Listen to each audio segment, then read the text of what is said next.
Welcome, everyone. Dr. Fasanya. I'm a pulmonary critical care physician for those that are just joining us for the first time. I'm also a real asset syndicator, which means we deal with multiple real assets. We do believe that this is the key to having a sustainable investment growth. That is, when I say sustainable, which means, yes, the fastest path, right, to $1 billion would be venture capital. You start a company or you buy a business, 10x, 100x.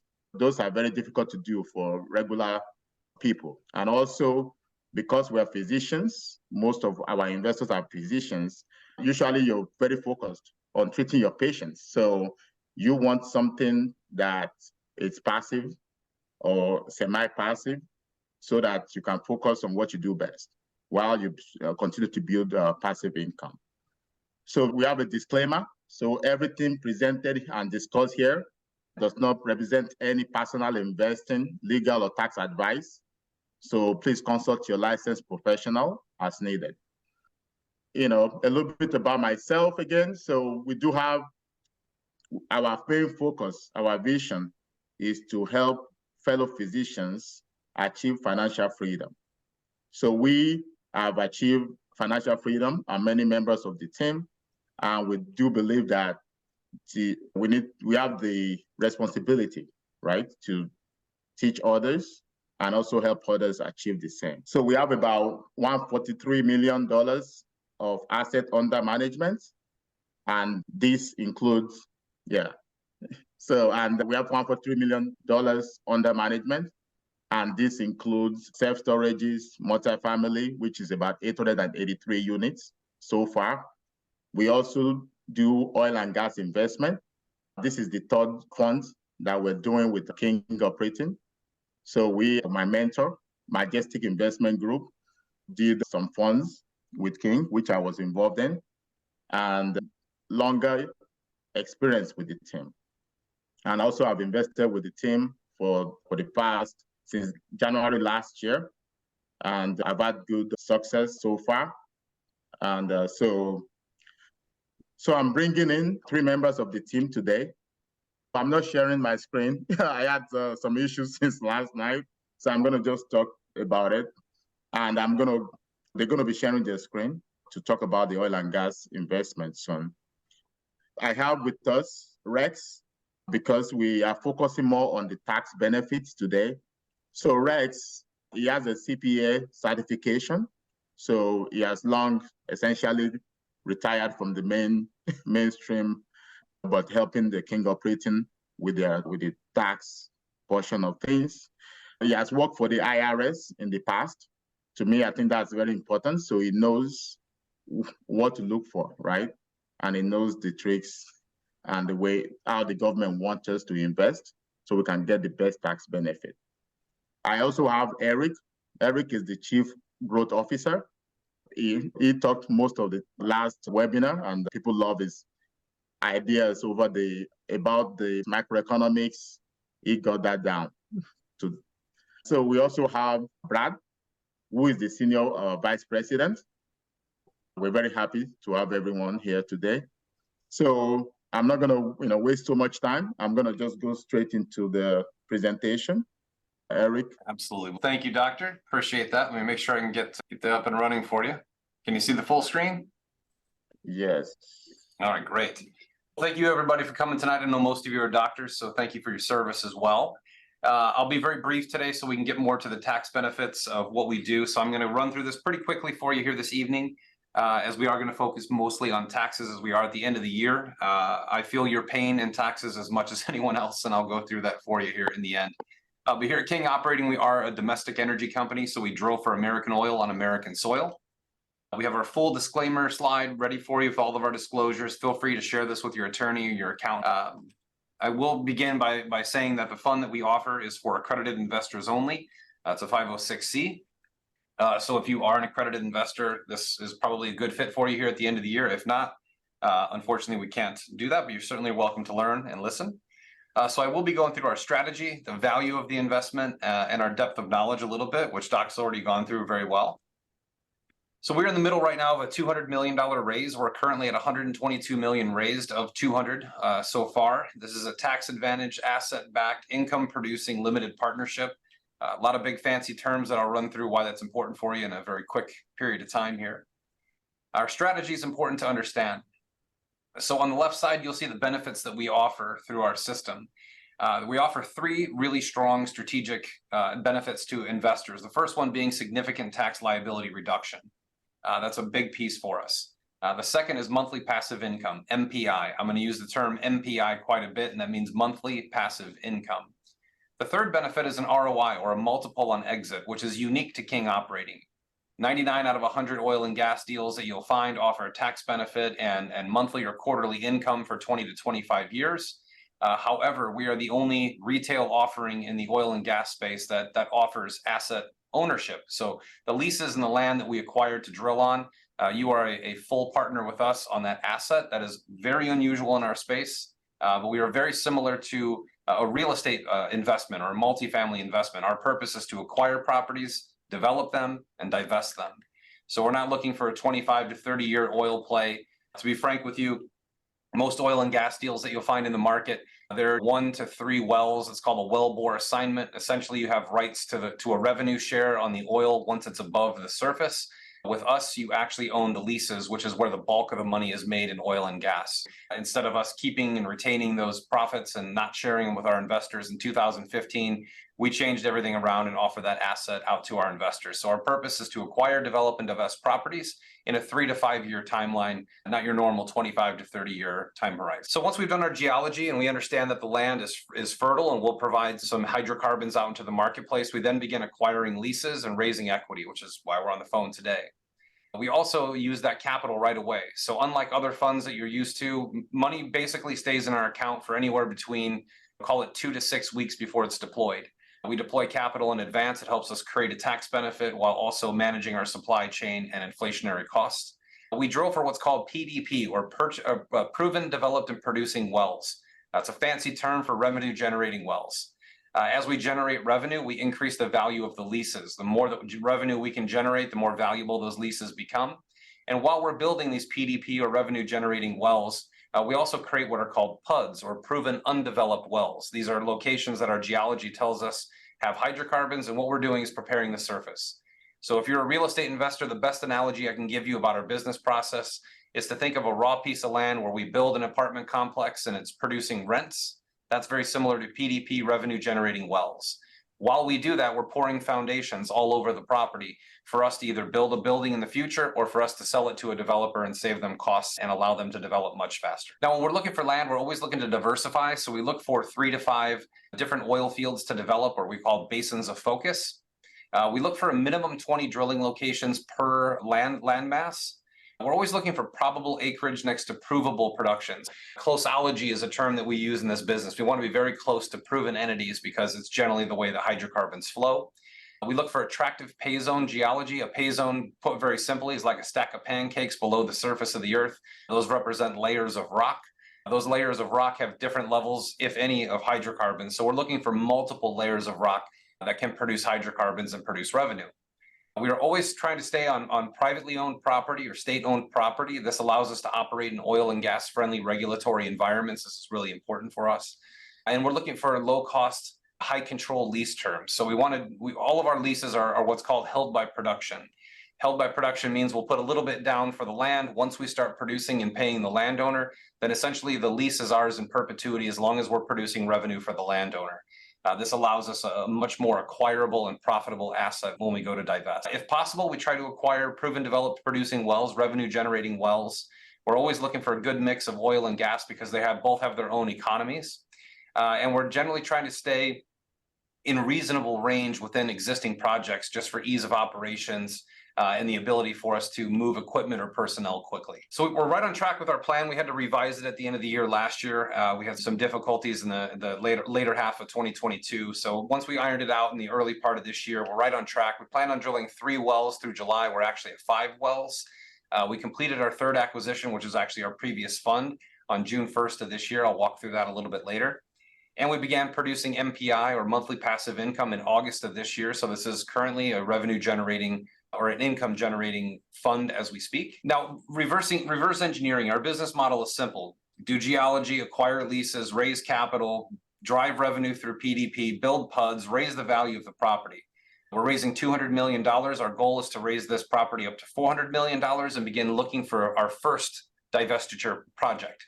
Primarily, that'll go to an institution, a family office or an endowment fund or some sort of pension manager looking to bolster their income portfolio. And from what I can see in the market right now, 2024 and 2025 are going to be pretty tough years for bonds. So oil and gas revenue should be a really attractive piece. What we look to do there is we look to sell off enough capital from the fund to be able to replenish the investment made by our investors. So our goal with the initial capital is to drill for revenue, raise the value of the property. And as that property value increases, sell off a portion, 30, 40%, and then be able to return principal back to our investors. Now, that doesn't stop us from building. We continue to drill, we continue to develop PUDs, and ultimately our end exit divestiture will go to another oil and gas producer or working interest operator. So in our current portfolio right now, we have these 4 properties I'm showing you. There's 6 others that we're in the process of selling in Q1 of next year, which is great because it'll provide more capital to the fund to drill, and it'll provide more monthly passive income to all of you. Right now, we are up in Wyoming right now with a really big piece of property, and I'm going to walk you through our portfolio as if I were an M&A transaction or if I were another producer or private equity group. The Bighorn Basin project the Rhino project up in the Bighorn Basin in Wyoming is a really great property. We have over 52,000 contiguous acres. That's an important term. I'll walk through that in a second. It's 50-50 between oil and gas. We have 4 pay zones, identifying a 5th pay zone right now. And we're looking to exit this for $100 to $300 million. Now, from an acquisition standpoint, a private equity group or another oil and gas operator wants to have contiguous acreage, not a checkerboard on the map. They want to have all of their acreage pushed together. They look for large pieces of land with multiple pay zones, with a good blend of oil and gas, as well as proven due diligence and geology on the land. And of course, there's added benefits like a small number of landowners or mineral right owners. These are all attractive check marks in the checkbox of an acquirer in the future. Now, up in Wyoming, we do have some seasonal drilling risk. It gets very cold, snows a lot, and once it gets warmer, the snow melts and you have a whole mud season. So up there, we can drill about 8.5 months out of the year. We've actually just shut down drilling for the year because we're anticipating snow coming up this month and next month, and you don't want to be drilling in snow. And now in Colorado, this is an interesting project. We acquired this property in 2018. It is up in the Denver-Julesburg Basin. What happened up there is the county that we're in right now for drilling up there actually went from red to blue in the 2018 election. Became very difficult to get permits with the green energy people. We navigated those waters properly, and in 2020, we were getting ready to get our permits in order and drill, and then we got hit with a pandemic, which I like to call a black swan economic event. And when that happened, it became uneconomical to drill oil for a while. So I'll walk you through what we did with that property. We actually didn't let it go. We kept it into the property, and thank God we did, because what we found out in the past 1.5 years is that there's a major drought in Colorado, and the 3 surrounding counties have run out of commercial water. While the green energy people were very hesitant to give us permits to drill for oil and gas, once they needed water, it became a lot easier to get permits. What we're doing up there is we're structuring a deal with these municipalities to turn our trash into treasure, to essentially sell them the water that comes out of our wells. A little unknown fact, when you drill for oil and gas, you get a tremendous amount of water out of each one of those wells. And normally it costs us $1 or $2 a barrel to get rid of that water, to dispose of it. This is a unique project because all that water that generally would cost us money now becomes a $20 to $60 million revenue line. Really great story. Great way of turning something bad into something good. Then we have the Cotton Valley project in East Texas. We're getting ready to frack that on November 20th. That is 2,000 contiguous acres, small but acquirable piece of land, 1 pay zone, really rich in natural gas. We drilled these wells almost 1 year ago, but natural gas was right around $2 for almost 1 year in this country, which is unheard of. So during that time, it wasn't economical. Now that we're seeing $3.30 to $3.60 in gas with a big upside coming with the winter, it's very economical for us. So we will be fracking those this month, and they should start paying out to our investors in either late January or February. In that area, the big risk that we have up there is natural gas pricing. We are anticipating $7 to $15 million in revenue. And of course, that could be, with contiguous acreage and production, could be a very good small divestiture or exit along the way as well.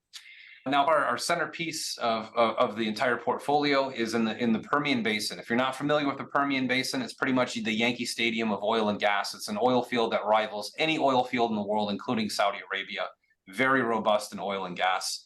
We're on the eastern shelf of that area with 21,000 plus contiguous acres. A very strong focus on oil. Of course, there is some gas. We've identified 6 pay zones where we're looking at a potential $400 million to $1 billion exit value.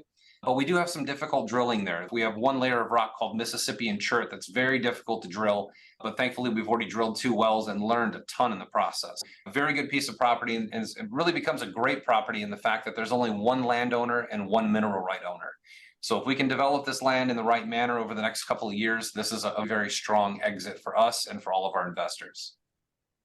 These are simply just land maps. Every piece of property that we show you here that's on our map or not on our map is all registered with the Railroad Commission. We're 100% transparent and publicly listed. I won't bore you with some of these details, but right now in the Permian, we're focused on Q1 drilling projects right now, putting our plan together. We are looking at our spring. We're doing a lot of planning right now. It's the cold winter months, so we're planning out both Permian Basin play and Wyoming.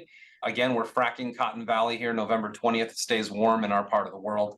And then we are finalizing our contracts and water filtration plant up in Colorado to make those sales come around the first quarter of the year.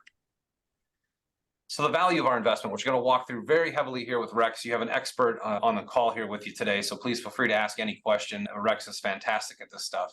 An investment in oil and gas is very unique. It's, as far as I know in the market, and I'm pretty well versed, it's the only effortless 100% tax write-off investment available. You don't have to be registered as an oil and gas professional or do any work for it. You don't have to get a certification. All you have to do is write a check. And in general, our investors get about $60,000 cash on cash back right off the bat in the first year from their investment, which is fantastic because it provides an instant return for you, cash on cash, and reduces your exposure and risk. We are targeting for the short term 8 to 12% annualized paid monthly. So in a $200,000 investment, that would be a little over $1,300 to $2,000 per month in cash flow. Now, oil and gas is unique. We're not like a rental property where you know what you're getting every month. Our monthly passive income will fluctuate with commodity prices and production. So we are anticipating that. It should be noted that our overall return for the course of the fund over a 3 to 5 year period, we are looking at a 14 to 21% annualized return paid out monthly. And then the overall goal or possibility with the fund is to get a 3.5x multiple. That does not include your tax benefit over the lifespan of the fund. So we're looking at a $200,000 investment coming out of the gate, $200,000 in, and looking at $700,000 out. Now the tax benefit, I'm going to simplify this in very simple terms. For the last 15 years, we've been able to produce an average of 75% year one deduction. The remainder is spread out over 4 years. But with the initial investment, if you were to invest $200,000, you would be able to remove $150,000 from all taxation, adjusted gross income, passive, active, state, local, W-2, 1099, doesn't matter. At a 40% tax rate, that gives you about a $60,000 cash on cash return from year one. Unless you live in California, New York, New Jersey, then you're looking at a much higher year one return for the tax benefit. So as partners, it's important to understand how cash flow works. As money comes in the door, the first people who are paid are the royalty rights owners and the mineral right owners. The land and mineral right owners get paid. Then the operators get paid for pulling the hydrocarbons out of the ground, leaving us with net profit. 80% of our net profit is distributed back in the hands of our investment partners every month until your principal is returned. So once your original investment is returned, we then go to a 60-40 model and begin to prepare for exit and divestiture. And since we have such a strong correlation with real estate, it's important to show some comps. So it's pretty consistent right now. 25, 30 deals a month in oil and gas are happening. That's actually ramping up. M&A is getting very heavy in our space.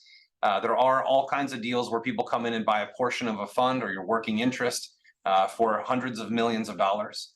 So we see this quite frequently. We have a lot of work to get there. We're still young in the fund, but this is definitely a target for us to divest our first divestiture. And of course, on the exit side, there's always the larger oil and gas company, a partner oil and gas company, some working interest operator. But in general, one of the things I always find interesting, I try to, as Dr. will attest to, I try to expose as much truth in the world as I possibly can. Here's a little known fact is that BlackRock right now is the largest buyer of oil and gas fields. They're also the largest purveyor of ESG and green energy movement around the world. So the exact same company that's forcing your company to follow ESG standards and get rid of oil and gas, behind closed doors is buying oil fields at a massive rate right now. So we have a sensitivity analysis. If you're interested in this, after we get through Rex and his tax piece, please feel free to reach out. We can get you a copy of this entire presentation so you can look through it. But what you'll see is a sensitivity analysis with our management case here. If we were trying to get to 12,000 barrels per day, that's an equivalent of oil and gas at an $85 per barrel oil and $5 per MCF of gas. That'll get us a 3.5x multiple. And then, of course, we have everything ranging from lower production, lower pricing, higher pricing, and how it would actually fluctuate and create a multiple upon exit. But please feel free to request a copy and take a look at that, and we'll be happy to walk you through that and educate you anytime you need. It's important to understand that now that you understand a little bit about how the operation works, what the race car looks like, these are your drivers. Jay Young is our CEO. He's a fourth generation oil man. This business is in his blood. He's been doing it since he was a kid. Graham Patterson is our CFO. He comes from the investment banking side of things, so he's making sure that our books are in order for divestitures and all kinds of things moving forward. Nathan Myers is our in-house counsel, our chief legal officer. He's a bit of a diamond in the rough. Number one, you don't find oil and gas companies with in-house attorneys very often, very uncommon in our space. And you certainly don't find them with his designation. Nathan is one of the 300 board certified oil and gas attorneys in the state of Texas. We're really happy to have him here. Keeps us tippy top all the time that he can. Absolutely. Then there's me. You've met me before. Some of you, if you haven't, I'm Eric Rice. I'm not an oil man by nature. I actually come from the technology space. So I help raise capital, make sure that we have current market information to make good decisions inside the company. And more importantly, build standardized practices for investor relations, communications, investor updates, things that other industries have that we're trying to offer that are very uncommon in oil and gas. Then Kelly Duncan is our VP of operations. He's our head of drilling. Kelly has come in here before. He worked with us for a period of time, took a break, went somewhere else, and came back earlier this year. His first 2 wells that he drilled were ahead of schedule and under budget, which is music to everyone's ears. He has been working with our head of geoscience, our geologist, Paul Jerome, for many years at a few different companies. Together, they've drilled 1,800 wells all over the world, including the Permian Basin and parts of the Middle East. Then, of course, there's Rex. He's on the call with us today. He's our EVP of Finance and Analytics. Rex puts together our products. He's been building our funds for years. He was our CFO for 15 years previous to this role. He is an expert and absolute wealth of knowledge when it comes to oil and gas and taxation. You honestly will not find somebody who's more well-versed on planet Earth. So prepare your questions for him. Michael Tanner is our Director of Finance and Analytics. He's in charge of making sure that when we drill wells that they are economical. And then John Malden is our chief economist. Many of you may have read some of his newsletters or seen some of his videos. He's been known as an author all around the world for a very long time. We have a very simple process. If you're interested in this, reach out to us through Doc. He'll put you in touch with Brad, and he'll educate you on the whole deal and make it simple for you to determine what investment amount is good. We send you a document, you sign it, send it back, and send a wire. You've got a tax benefit, and 60 days later, you start receiving income. Very simple process. But before I wrap it up and hand it over to Rex here, it's important to understand our past track record. Our methodology is very important. Like I said before, in oil and gas deals, it's very unusual, almost impossible to find another retail investment that offers you ownership in the leases, which again is the largest profit center in oil and gas, much like real estate. It's nice to collect rent checks, but you really make your money when you sell the building after improving its standing. We actually went to this model in 2015. Our CEO wrote a book about this. If you want to get a copy, we can send that to you as well. We did a pilot program trying this out in 2015. We raised $4.5 million. We sold it for $13.5 million in 19 months. Tremendous return. Then we went into another fund with the Colorado property in Larimer County that I talked about. We had political issues, regulatory issues, a pandemic, all these different problems. But since we are good stewards, what we did is instead of canceling the fund and calling it a loss, we actually transferred that property into a new fund, surrounded it with 6 other properties that we purchased during the pandemic. And in that fund in 2022, if you were an investor from January to December, you got a 19% ROI. And that's with tremendous tax benefits. So a really good return. But in full transparency, we raised a bulk of our capital in August of last year for that fund. Obviously, raising a bulk of your capital in 1 month dilutes a little bit. And we went through, I try to go through this entire story because I'm going to describe to you what the biggest risk in this investment is, because we've already gone through it. We went through it last year. In August, between July and June, we started to see a big uptick in the cost of drilling. We saw about a 35% increase in the cost of drilling. So a $10 million well now costs $13.5 million. At the exact same time, we saw natural gas drop from $9 to $2 and oil drop from 120 to 65. So we were in a really tough position. At that point in time, we also saw credit lines freeze up. So when there's no credit available, we had to pay 35% more in order to collect 80% less. And at that time, we saw this rotate all the way through the winter and into the summer. In June, when we were looking to find our third acquisition for the fund that we're currently in, we were looking around at multiple different properties. And when you buy a property, you could outlay anywhere between 5 and 20 million just to get access to the land, and then another 30 or 40 million to drill. So we looked at program 3. We decided to merge it with program 4 on a cashless basis. So there was no taxation. There was also no capital outlay. So we saved tens of millions of dollars just by acquiring this land that we know better than anyone else in the world. We've been working it for 2 years. It had existing production, provides a tremendous amount of value for the fund moving forward. As good stewards along the way, we literally went through the worst case scenario for an oil and gas investor in 2022. And I think most of our program 3 investors were confused at that time, but very happy that we did what we did along the way. So we also have our financials broken out from program 1 and program 3 for you, if these are available on demand. But I'm going to go ahead and stop talking and let you guys get to the tax questions here. This is definitely not my area of expertise, so I'm going to turn that over to Rex and to the doctor. Thanks, Eric.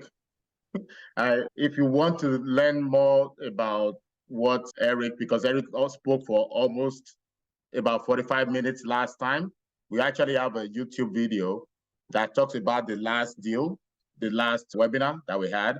So you can learn more about its macroeconomics, and its even some political ideas. So he was very transparent in that presentation. So I can put that link in the chat.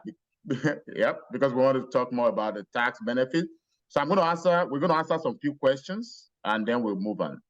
So one was answered in the chat, but I'm going to read it so everyone can hear it. Someone posted, I have a question. If someone has an OG investment with King Operations, will the accounts be combined if we join a new investment?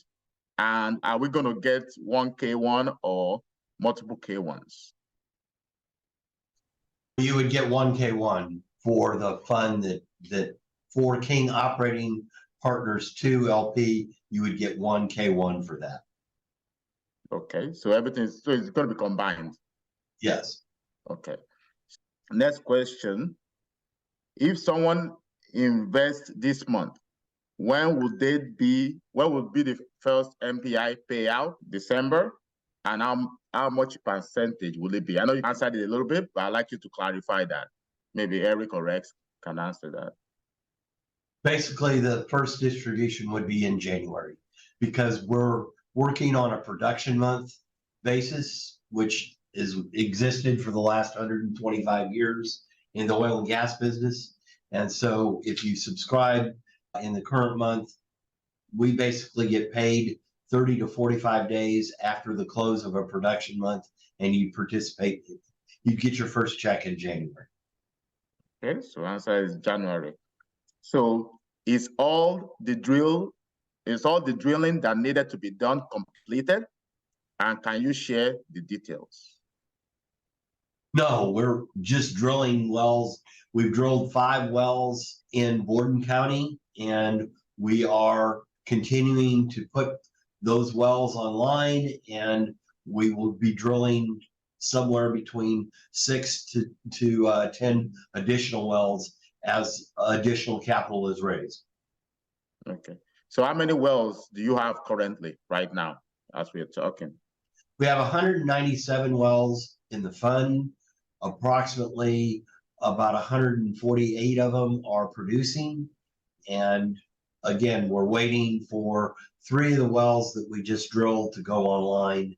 We're in what is referred to as flowback, where wells are producing, but at the moment they're only producing water, but they will turn into producing wells probably over the course of the next 2 weeks. Because anytime you stimulate a well, you inject a lot of fluids into it to stimulate that well. And so you're recovering both part of the fluids that you injected plus formation water as the wells clean up, and basically they color up because they're showing oil. And so every barrel of fluid that comes out, there's a certain percentage of that is going to be oil, and that's commonly referred to as an oil cut. And we're looking for 20 to 40% oil cut for the wells there that we've drilled in the Permian Basin, specifically Borden County. Okay. If you have further questions, follow up, you can always put it into the chat. Next question is what is the minimum investment amount? Minimum investment is half of a unit, which is 100,000.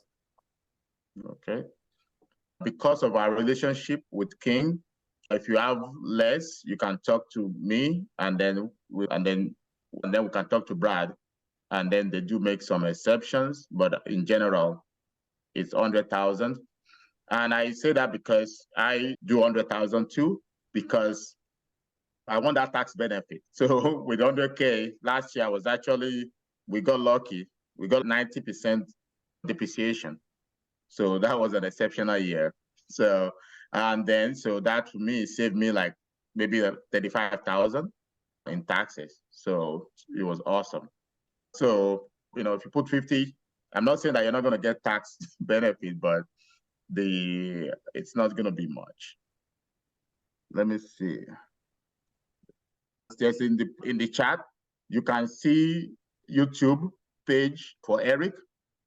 He got a very interesting view, and also he keeps up to date with the macroeconomics. And I think you're going to find it very useful. Someone asked, can you show, hold on, sorry.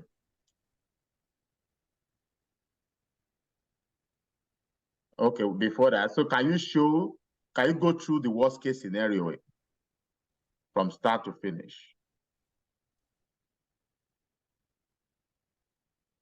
Well, I do have in the assumption.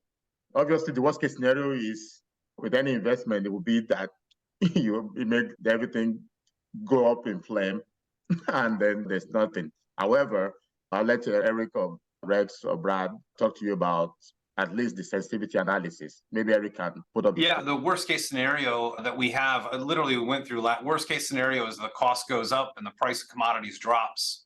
I'll be happy to debate anyone on the price of commodities dropping in the world that we find ourselves in, because there's massive shortages. And 2.5 weeks ago, the IEA came out and said they expect to need 40 to 41 million barrels of oil more by 2035 than they need today. So over the course of time, of course, there's market manipulation and all kinds of things that can happen in the marketplace to drive prices down. But the worst case scenario is that essentially we would see a massive unexplainable drop in the price of the commodity while we're looking at a massive increase in the cost. And of course, there's all kinds of variables in the middle of there, acts of terror, natural disasters, earthquakes along the way. Those are your worst case scenarios, but we do a really good job at mapping out all the worst case scenarios in our PPM. Okay.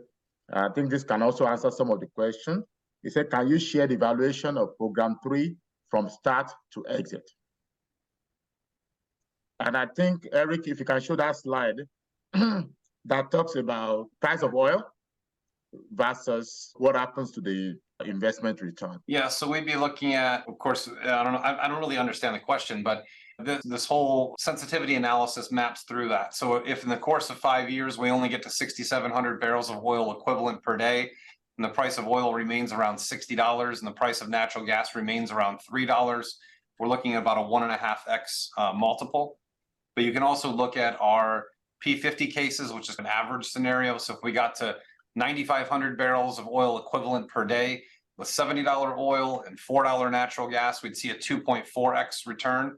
So it's a bit of a lift in the pricing, but it's all about production and pricing. Those are the two things to look at. In oil and gas, you don't sell properties at all when prices are low. You sell them when prices are high, because the new prospectors coming in looking for a better yield or a return on their investment.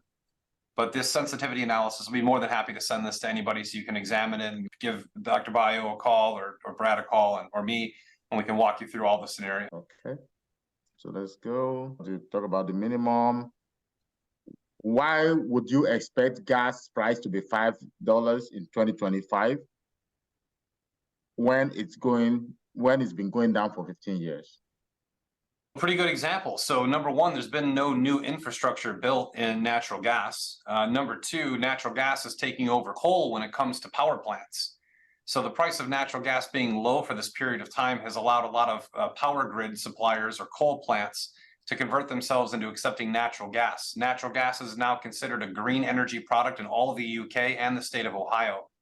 So as you start to see natural gas get converted from a fossil fuel into a green product, you're going to see a larger demand for it. It actually is a very clean form of energy. But through 2025 right now, you have to look at the Nord Stream 1 and Nord Stream 2 blew up.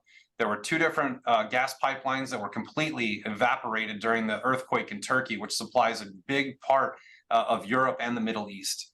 There was also a pipeline that was just sabotaged between Estonia and Finland, which didn't get any news. But that pipeline is going to take a year to repair. Nord Stream 1 and 2 are still not repaired and up and running, which means that natural gas right now is being ported around on boats and ships and cargo planes in some cases, small amounts.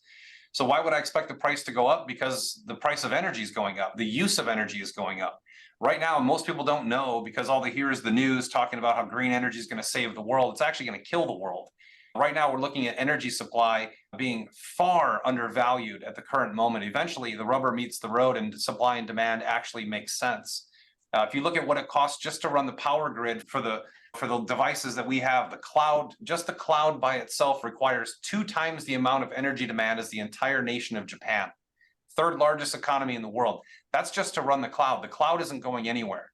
97% of transportation takes place and requires petroleum. 79% of manufacturing plants around the world are running off of natural gas.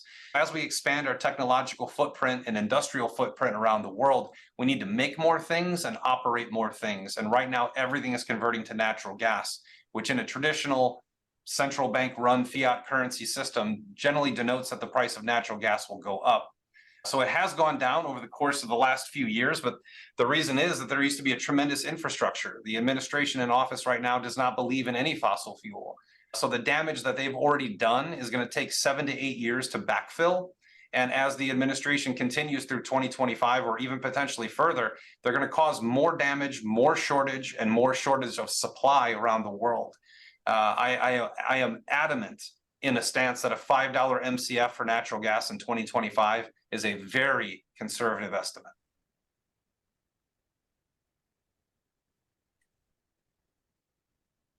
Well, good question, though. Great question.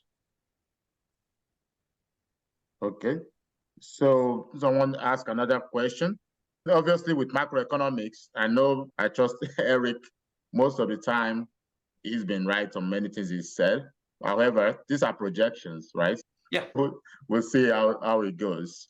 Can you explain how an investor or family office would value an area that has been proven? Hold on, sorry. Just that. Can you explain how a family office or an investor can value an area that has been proven up to a number that yield a 3.5x to investor? So let's go back. I don't understand the question. Can I actually, George, can you come up and just ask? Yeah, the divestiture is just such a unique angle. It just seems like it hinges off a institutional investor or family office, like you said, or a large oil company coming in and valuing it such that it yields a 3.5x return. Oh, I got you. How do they get to that? Why do they not just value it at what was paid for it 3 years ago? Again, we're taking raw land and converting it into an economy of scale. So they do have to pay for the work that we've invested. So that's number one. So building and developing it is a big portion of it. But it's also the due diligence that we put in place and the geology that we use. So when we have a piece of raw land that we're looking at that might have 10 or 12 wells that were drilled 10 years ago, 20 years ago, these new wells have flush production, which is great for our investors. But they also tell us that there are far more pockets of hydrocarbons to drill. So they'll look at the geology, the overall reserve report. They'll look at, imagine if we were selling them a milkshake, right? Like the equivalency of a milkshake, but we've only taken 5 drinks out of the milkshake. They're going to value our ability to put it in a cup, to put a straw in it, and to create a device that will suck it out. That's very similar to extracting oil and gas. So they're paying for the remaining milkshake, as well as not having to pay to build out the foundation. So as we drill a well and we build PUDs next to it, for every one we drill, we have 2 PUDs right next to it. Those PUDs take a lot of work and a lot of expense, so they save them a lot of money. They're essentially putting in a portion of the premium based on the amount of work and expense that we've put into the project. But more importantly, we're taking probable land and converting it into provable land. So that requires a heck of a lot of risk on their behalf, and that's what they pay for. A lot of the wells are held by production, and we're being able to basically own and preserve for a future buyer all of this acreage and PUDs to develop. As we drill a well, as Eric said in the deck, we're basically taking that ownership of the oil and gas mineral leases and holding them in perpetuity as long as we're producing commercial quantities of oil or natural gas. So And that is part of significant value. I get that it's proven and it's more valuable. I'm curious how you get to a certain number. How do you know that they're going to give you a certain value for that proven up? We don't know that. That's our projection. Now you got to understand that for 26 years, we've done this business. We've developed oil fields and sold them. So this is a methodology that our team has been using for a couple of decades to use. The big piece of the puzzle here is I want to relate it to a better analogy than a milkshake for you. So imagine we had a raw piece of land and we came in and we built an apartment complex and we made it a Class A building. We filled it with renters. They were all paying rent. But while we built that building, we poured 2 foundations for an identical building next to it. And then we built another one off in the east corner, in the west corner, in the north corners. And we built all of these buildings. We filled them with rent. Now we'd have potentially 20 buildings paying rent, but 40 foundations that are poured. So when they come in, they're going to look at buying the revenue that exists, the building that exists, the land value that exists, and then also looking at the development possibilities, because we're not land drainers.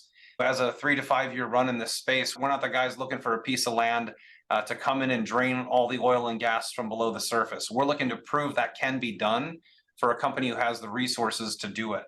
Because to drain all the land on 50,000 or 20,000 contiguous acres is going to cost billions of dollars. So on our side of things, like our Permian Basin lease, we bought it basically for about $700 an acre. That's what we paid for that land. We can probably get 5 times that as we speak. But in the Permian Basin, a provable field in the Permian Basin sells for about $20,000 an acre. So if you can take probable land and convert it into provable land, you have something between $700,000 and $20,000 per acre is the baseline economics. Perfect. Thank you. That answers it. You got it. Good question, George. So, yep, thanks, Eric. It looks like we're not even getting to the tax. So do anybody have any specific tax questions? Because that's what I get asked a lot on. I think one of the directs can talk about has to do with the LP, limited partner, general partner part of things. I do have a quick 4-screen 4-year model that if people would like to see that, we could go through. Go ahead. You can share the screen.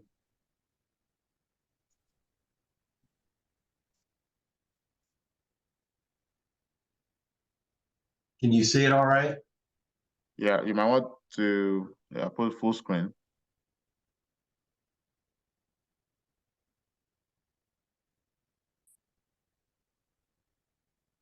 It's not showing on this side. Okay, yep, we're good. Now you see it? Yep. Our unit size is $200,000, and we basically begin with a $200,000 contribution, and you can either elect to be a general partner or a limited partner. The important thing about electing as a general partner, you can utilize the projected losses against any form of income.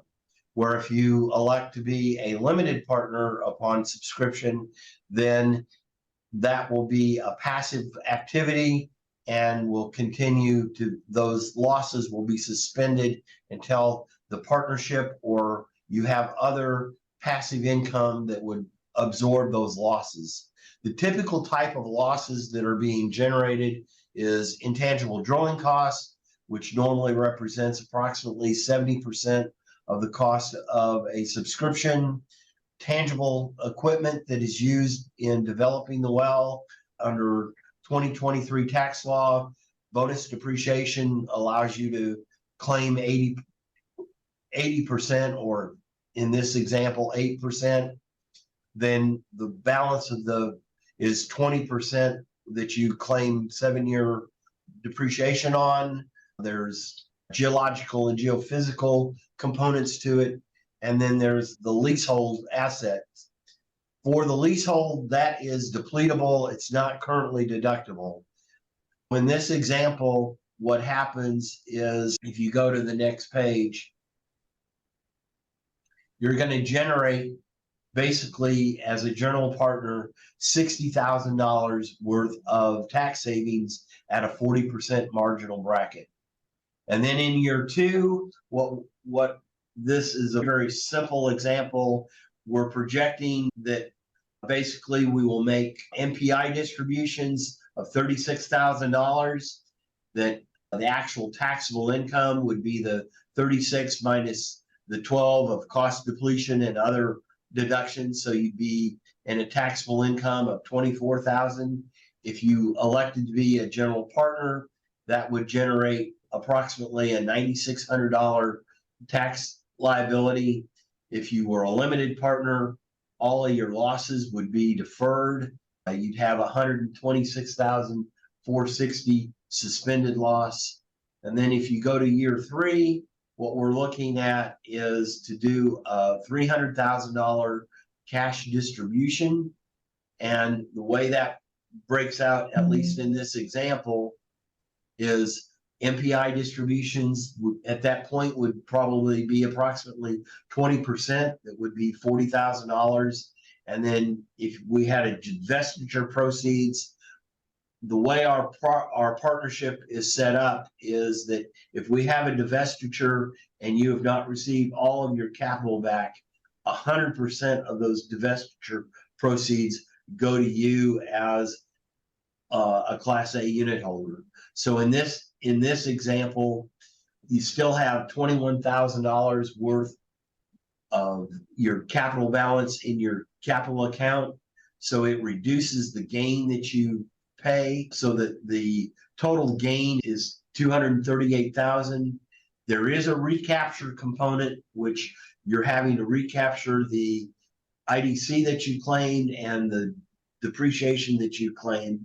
So you're going to, on this $300,000 distribution, you're going to have to recognize basically $158,000 worth of ordinary income from the divestiture. But because we're selling at a gain only 80% or $80,000, that would be a 1231 gain. So that would be taxed at capital gains rates.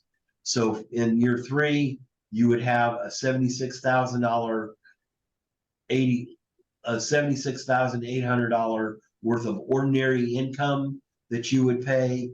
And then on the capital gains would be $16,000. So a total tax liability in year three of $92,000. If you were a passive limited partner, it would be $42,000. And then in year four, we're just assuming that you would sell all of the remaining assets, the partnership, which would yield $356,000. And because you'd already recaptured all of the IDCs and depreciation, all of this would be taxed at capital gains rates, which would be $71,000. So ultimately, whether you choose to be a general partner or a limited partner, you would pay tax of approximately $114,000, but you'd be receiving approximately $703,000, assuming that we meet our projections on the 3-to-1 multiple. And that's how it works pretty simply. Do you have any specific questions? Yeah, I do. This is John here. So why would somebody choose to be a limited partner in this oil and gas, just like you have demonstrated? What are some of the advantages over becoming a GP? If you're heavily involved in real estate and you have a bunch of passive losses already, ultimately, we will be generating a significant amount of passive income, so that passive income could be used to absorb those loss carry forwards. And secondly, you do have a limited liability as a limited partner. On the general partner, we do have a conversion feature that once all of the subscribed funds are deployed, January 1st of the following year, you convert to a limited partner. So eventually the character, the income that you will receive from the partnership will be passive income. But by being a general partner in 2023, for instance, you'd be able to take this $160,000 loss, which should achieve an approximate $60,000 worth of savings against any form of income that you might have. Where as a limited partner, all of those losses would be suspended. And so for 2023, you'd have a suspended loss carry forward for passive losses of $150,400. So there is no additional risk of coming in as a general partner. You functionally, you do have a requirement to have your liability not limited due to the code section 469C3. However, King has done many things to mitigate that potential general liability through the coverage of how we require all of our subcontractors to have insurance. Plus, we have a $20 million general liability insurance and a $5 million control policy. And the partnership itself is a named insured and shares in that insurance coverage. In the 26 years we've been in business, no general partner has ever been called upon to perform on their general partner interest as a subscriber into one of our sponsored programs. That's one of the questions that are being asked is, are there specific conditions and tasks for the GP for tax planning purposes? LP investors with no significant passive gain will not be in a position to utilize the losses, which we cannot talk about. But is there any, I don't remember, I didn't have to do anything when it's not like a real reps, real estate professional with material participation. So, right. But I'll let Rex also answer. Again, if you invested in November, more than likely you would become a limited partner as of January 1 of 2024. We're coming out with a brand new offering update as of November 1. And so the definition of when funds are deployed is being changed to some extent, so that once you subscribe, the funds are considered to have been deployed at that point because of the prepayment requirement for anything to occur in the oil field. Hi, this is Taiwo. Good evening. I was the one that asked the question that was mentioned by Dr. Fasanya just now. A follow-up question I have with that is on the recapture. Now, could you tell us how the recapture will be taxed? I know for real estate, the recapture is usually taxed at the ordinary tax rates. Is that the same rate that applies to recapture on oil and gas as well? Yes, of course, you can only have recapture assuming that you have a divestiture event. So the recapture can only occur if we're having a sale. Again, in this example of in the third year, we're having this divestiture for the 260,000, of which the taxable gain would be 239. There'd be recapture of only the IDC and the bonus depreciation that you claimed. So there'd be $158,000 of ordinary income, but the balance of the gain, which is 80,400, would be 1231 gain and taxed at capital gains rates. That's it. So what we're really doing is we're taking ordinary deductions and over a period of time, treating that as a blend of ordinary income and capital gains rates. You gain great efficiencies by having the balance of the gain taxed at the 20% or capital gains rates. Yeah. Okay. Thank you. Thank you. Okay. Yeah, if you need more information, you can always find a way to get you in touch with Rex.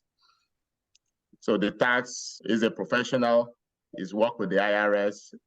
Last year, my CPA didn't have any problem. All you have to get is just the K1. The way I mitigate many of these recapture, because we also do real estate, obviously, is I continue to do deals, right? Whether it's real estate or oil and gas. So there's always going to be some income and also some depreciation that is balancing out. Basically, you keep pushing it forward until the day of judgment or death, as much as you can. Or in real estate, maybe sit on to children with step-up basis or 1031 exchange. So you basically, it's a game. But eventually, you might get caught at some point where you have to pay the taxes. But it's not a problem, really, to be honest. If you have, 3x your money, if you really have, made that much money, you've got the depreciation, the tax advantage, paying the tax is really not the worst case scenario, but I just like to push it forward as much as I can. And ultimately, if we have a divestiture event in 2025 or thereabouts, we'll probably have a 1031 program, which you're talking about, Doctor, which is a like-kind exchange, and you would avoid paying any tax at all on whatever the value that you exchanged for that 1031. Yep. It's a game. So you just keep playing it. I'll take one more question. I know we're already 5 minutes past the hour, and I know we're mostly physicians and time is valuable. Chidozie, if you want to come on, and if not, I can read your question.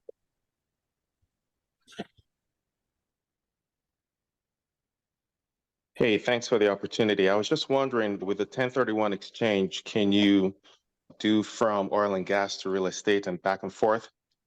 Yes. Sounds good. Yeah, because oil and gas also has a real estate component to it. So you're buying land.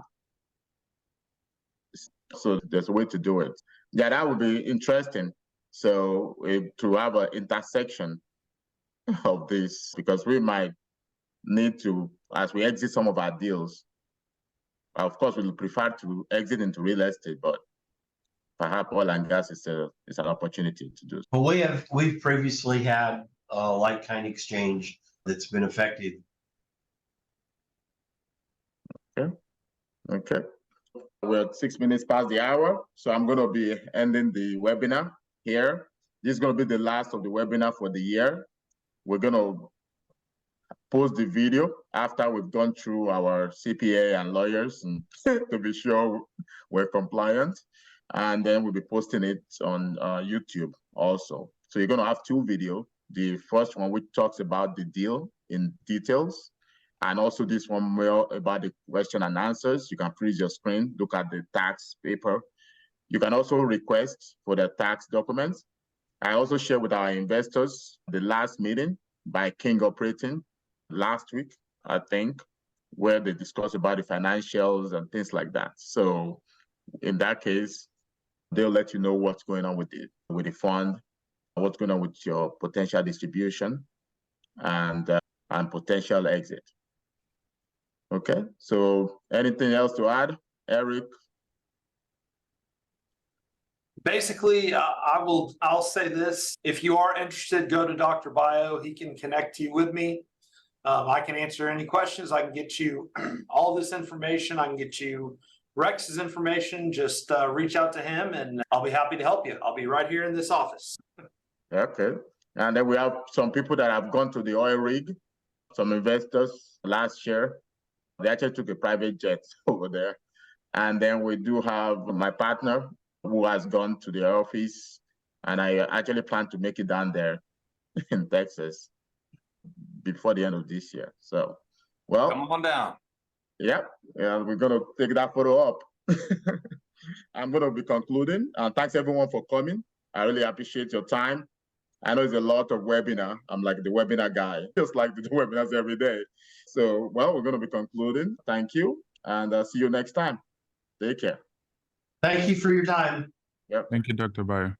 Bye.